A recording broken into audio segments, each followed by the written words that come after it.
meaning to make this video for a long time, but it's taken a long time to be ready to make this video. I'm still not ready, and I probably never will be, so we're just gonna dive in and I'm just gonna share what has happened to me.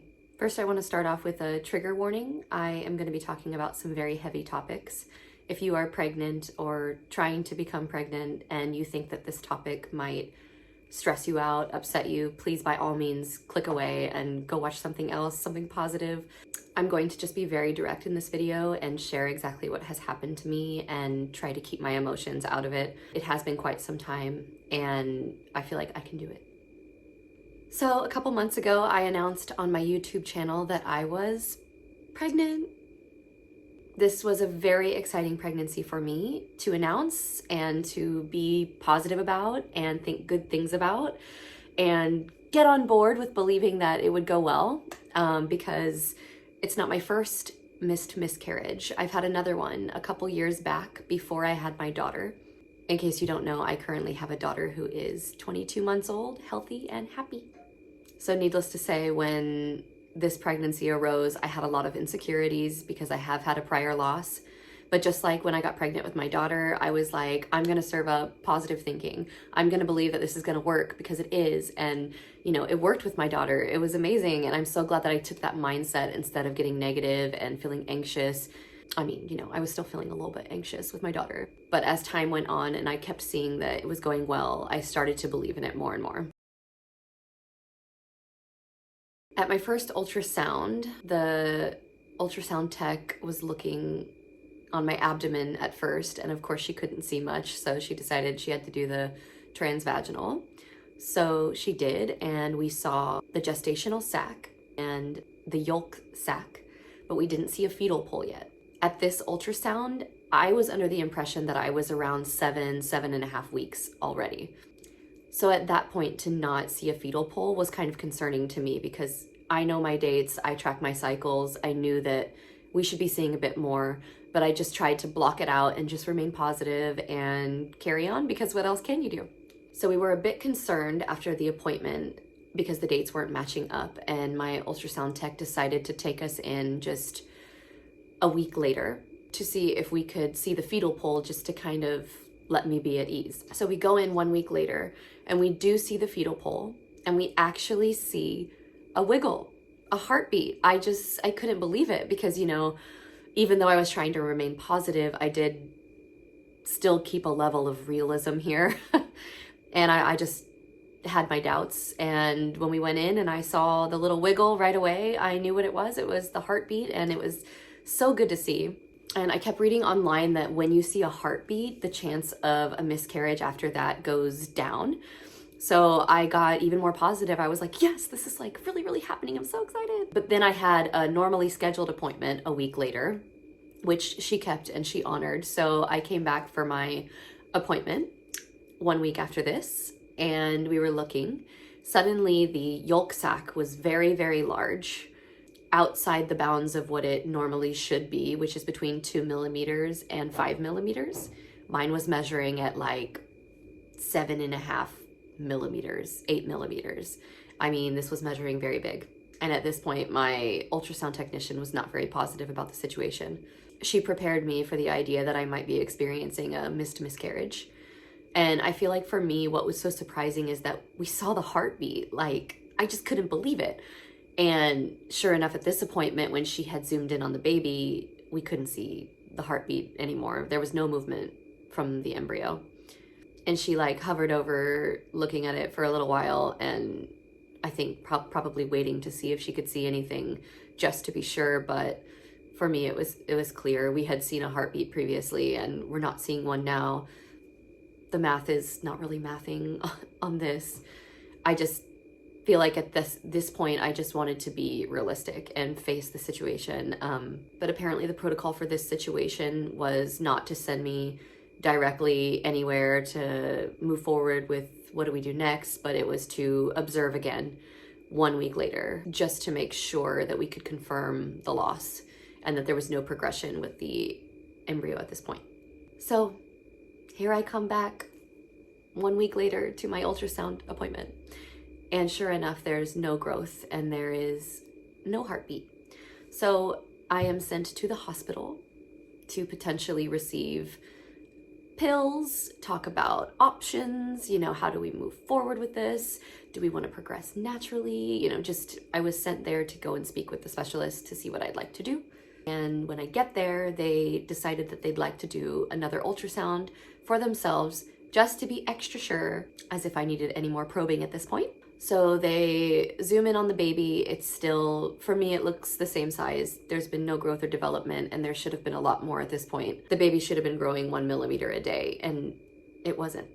So the hospital zoomed in and thought they saw some movement, and they said to me that they just can't be positive it's a full loss at this point. They don't feel comfortable giving me the pills. I was sent home and told to come back 3 days later to see if there was any growth or development.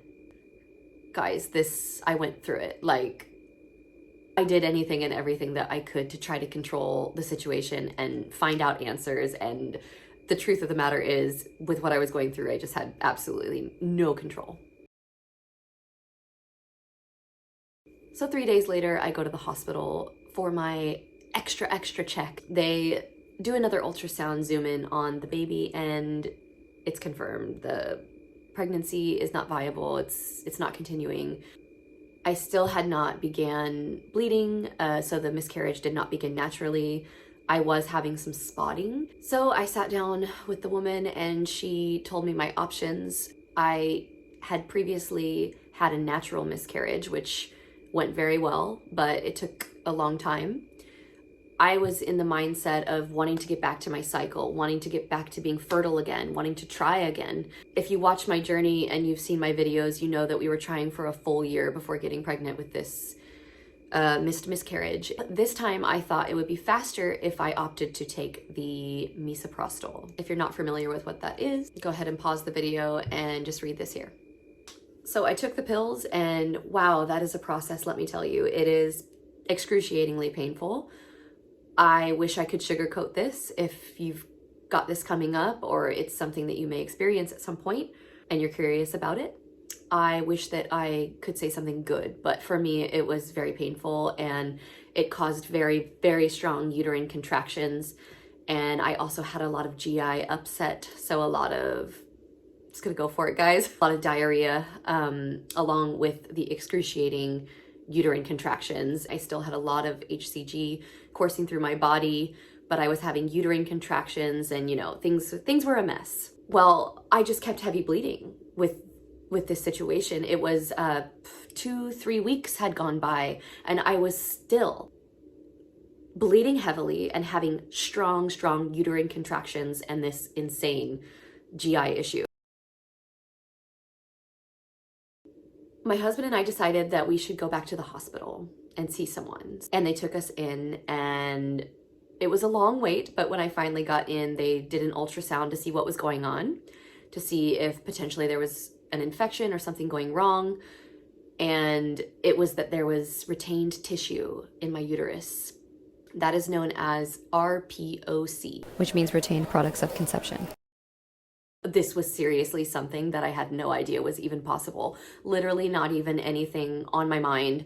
It was terrifying, it was scary, and I didn't even know that people go through this sort of a thing. If you have gone through this, I know what you've been through, and it is excruciating, and maybe even mine wasn't as bad as your situation, but it's awful, and nobody deserves to go through this sort of a thing. Basically, when I took the pills, most all of the pregnancy had evacuated out, but there was still just like a small segment where some of the pregnancy was remaining. They were very worried because it had the potential to become infected, but they told me that going to do the surgery right now would not be the best thing for my body. They suddenly suggested using forceps to pull out the remainder of the pregnancy that was stuck inside of the uterus. She had me open with one of the plastic things. It's like when you get a pap smear and they open you up. She had me opened up and she could see inside, and she's like, I can see the pregnancy. It's right there. It's stuck, and I can get it out with my forceps if you'll let me. If you give me permission, I can go in right now and I can get it out. She was like, you're not going to have any numbing right now. This isn't going to be a full-blown surgery, but I can go in and I can pull it out and I can get it out for you right now. and then you can be on your way to healing a little bit quicker. She also was like, this is gonna hurt a lot, but if you can be brave and we can do this together, we can get this out. So at this point, I was over it. I mean, I was just done with the discomfort and the pain. It had been weeks. So I said, go for it. Let's do it. It was the most excruciating thing I've ever experienced in my life. It was like someone went in with a knife and just were cutting out some things inside of me and pulling them out. It was excruciating and very, very painful. And I'm surprised it wasn't more traumatizing than it was. You know, I walked out of there just like, whoa, like, did this like, sorry. It was so scary. I don't ever wish that anybody has to experience what I experienced.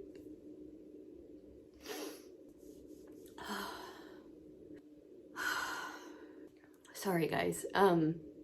Yeah, it was excruciating pain, and I wouldn't wish this on anyone. I hope that no one has to go through this. I hope that my story is mine and mine alone, but I know there's others that have experienced this, and my heart is just with you. And you know what, in the end, it was incredible that after this experience, I saw that the HCG on my pregnancy tests started to go down. I started to see the bleeding taper off and become that light spotting that I was looking for. And the strong uterine contractions did subside a bit, a little more every day. So the hospital really helped me out with this and sent me on my way to healing. So in total, I bled for 6 weeks with my miscarriage. I underwent forceps removal of the remaining tissue. And then about 1 week after that, I got my first period. In that period, it started normal, and halfway through, I saw a little bit more of the remaining tissue, and I believe it was the last of it. It had to have been the last of it coming out at that point. It's interesting. I knew at that moment that it was finished. It was then what I originally saw with my first miscarriage, my natural miscarriage. There was a specific type of bleeding that it tapered off into, which was like a brown, stringy like substance. And I was looking for that this whole time during this miscarriage, and I never saw it until that moment after my period was subsiding and the rest of the pregnancy was coming out. I then saw that kind of brownish tissue coming out, and I knew that it was finished at that point. I hope this video can help someone feel not alone, or educate someone if they have something like this that they're going through at the moment. If you are experiencing remaining products of conception and you have retained tissue, my heart is with you, and it's such a challenging thing to go through. And I'm not even talking just the physical aspect. The emotional whirlwind that all of this was unreal. You know, one moment I'm celebrating that I'm pregnant and I'm being positive about this pregnancy and I'm believing that it's going to work, because why not? For me, it wasn't just the loss and all that the loss was, but it was the loss of things to come. You know, at Thanksgiving, I should have been pregnant, and I got robbed of that experience and had to go through one of the most challenging things I think a lot of women will go through.